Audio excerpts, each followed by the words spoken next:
हमें ये figure given है, हमें एंगल P निकालना है। हम इसे लिख लेते हैं गिवन और टू फाइंड में।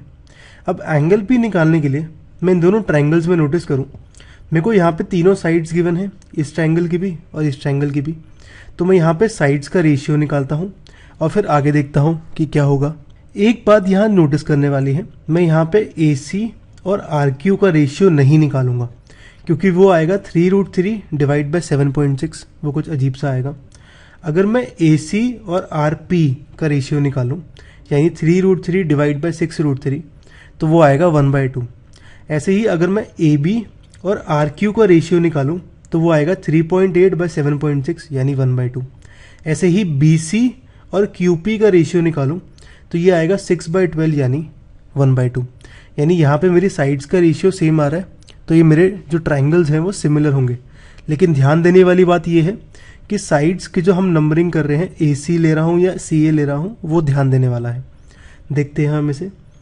यहाँ पे मैं AB और RQ का रेशियो निकालूंगा। AB है 3.8, RQ है 7.6, ये 1/2 आएगा। ऐसे ही AC बाय RP, नोटिस करो A से R करस्पॉन्ड कर रहा है, यानी यहाँ A है तो नीचे R है। ऐसे ही ऊपर B है तो नीचे Q है। ऐसे ही यहाँ ऊपर C है तो नीचे P है। AC बाय RP, यानी ये साइड AC और RP निकालूं, तो ये आएगा 3√3 बाय 6√3, √3 कैंसिल हो जाएगा, 3/6 होगा 1/2। ऐसे ही मेरा यहाँ नोटिस करो B और Q करस्पॉन्ड कर रहा था, C और P करस्पॉन्ड कर रहा था।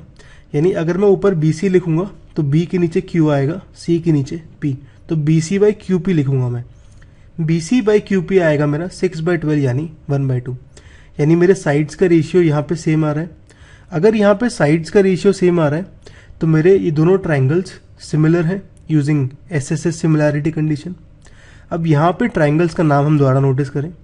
A करस्पॉन्ड करता है R से, यानी यहाँ पहले A है तो यहाँ पहले R है, यहाँ पहले B है तो यहाँ Q है, ऐसे ही यहाँ C है तो यहाँ P है। तो ये मेरे दोनों ट्रायंगल्स सिमिलर आ गए। अब सिमिलर ट्रायंगल्स में मेरे एंगल सेम होते हैं, तो यहाँ पे मुझे एंगल P निकालना है। एंगल जो C है मेरा वो P से करस्पॉन्ड करता है, यानी जो एंगल C है मेरा वो एंगल P के इक्वल है। तो हम पहले एंगल C निकालते हैं और फिर एंगल P निकालते हैं। एंगल C निकालने के लिए मैं इस ट्रायंगल ABC की बात करूं तो मेरे यहाँ पे तीनों एंगल्स का सम होगा 180 degree by angle sum property of triangle.